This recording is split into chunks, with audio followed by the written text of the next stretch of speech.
In northern Tanzania, under the relentless African sun, lies a lake that defies the laws of life itself. Its surface shimmers in deceptive crimson hues, as if bleeding into the horizon. To travelers, it looks beautiful yet wrong, like a mirage sculpted by death itself. This is Lake Natron, a body of water so caustic that skin, flesh, and even bone surrender upon contact. It holds an ancient alchemy, part volcanic byproduct, part natural curse. The air above it carries the faint scent of salt and decay, whispering warnings few ever heed. The sodium carbonate from volcanic ash transforms the water into a chemical labyrinth, with a pH level nearly as high as household lye. When creatures fall victim, their bodies are rapidly preserved, frozen in poses of defiance or terror. It is nature's cruel taxidermy at work. Locals tell stories of birds falling from the skies, their feathers turning pale and stiff before reaching the ground. The wind carries their silhouettes across the still surface like ghostly memorials. Every gust becomes a reminder that not all waters promise life. When temperatures rise beyond 100 degrees Fahrenheit, the lake's crust hardens into a mirror of hell. Its edge gleams white, concealing razor-sharp crystals beneath thin layers of salt. Each step near its boundary feels like trespassing into a forbidden world. Scientists describe it as one of Earth's deadliest habitats, a place where only the impossible survives. Even the air radiates heat laced with the ghost of poison, curling across the horizon like a silent scream. Yet within the desolation, life persists in eerie defiance. Tiny extremophile organisms thrive where other species dissolve, painting the surface in strange streaks of red. These hues arise not from blood, but from bacteria that survive the lake's alkaline wrath. It's a paradox of creation through destruction. The petrification process is not instantaneous, it is eerily slow.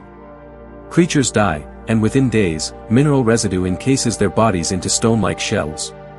Each recovered figure becomes a macabre sculpture, an unwilling monument to nature's relentless chemistry.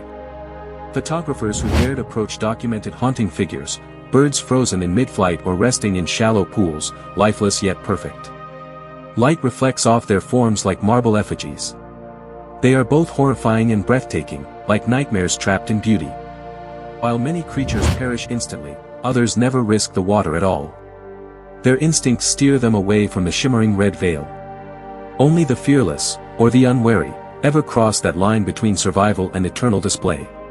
Beneath the deceptive stillness, ancient volcanic vents exhale gases that feed the lake's fury. These vents churn minerals upward, layering toxicity year after year. What seems like peace from afar is actually a slow-breathing beast, crusted in its own lethal history. Stranger still, infrared imagery reveals massive mineral blooms forming intricate fractals along the shoreline. They expand and retreat like veins of a living organism. Scientists remain baffled by the symmetrical perfection of these formations, as if the lake obeys some hidden order. From orbit, Lake Natron resembles an open wound across the Earth's surface, edged with white scars. Astronauts describe it as one of the planet's most alien features. Its coloration shifts with the seasons, giving it the deceptive appearance of a blood-soaked oasis. Despite its notoriety, one species flourishes: flamingos. In near-suicidal elegance, these birds nest along the caustic shallows. Their feet endure the chemical assault, and their plumage mirrors the lake's eerie palette, painting life in defiance of death itself. The flamingo's resilience baffles biologists. They feed on the same alkaline algae that would dissolve other life forms. This improbable adaptation makes them the living guardians of a lake that chooses who may exist and who must vanish beneath its eerie gloss.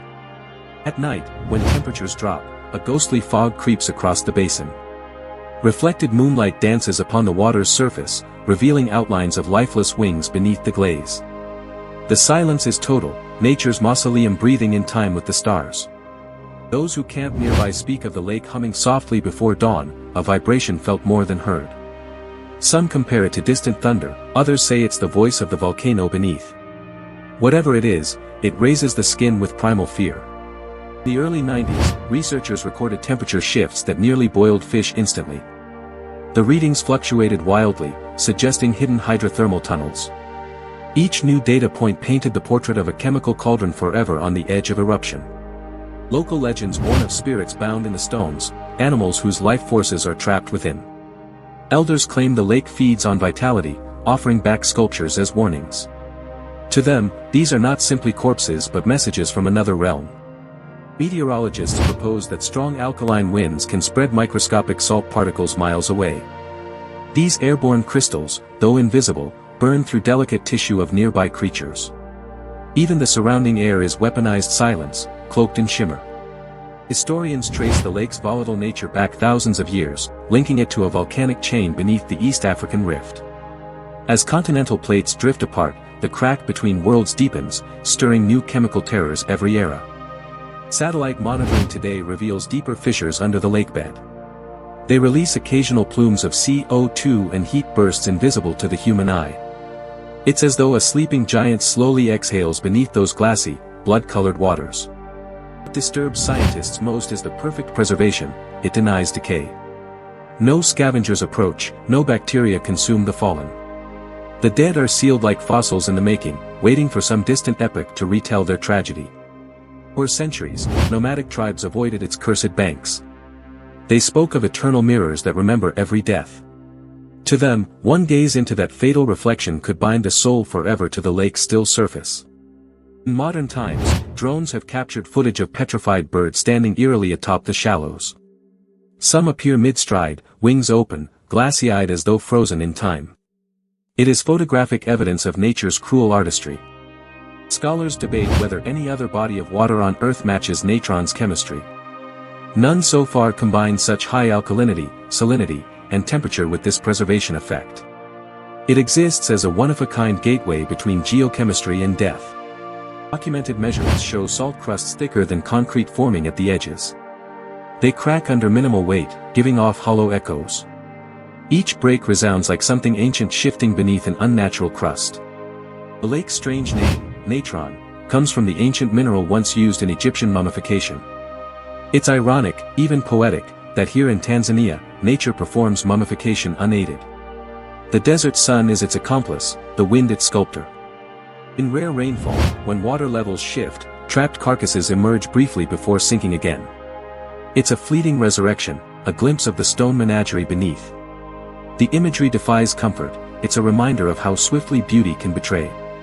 For filmmakers, capturing Lake Natron becomes an act of reverence and fear.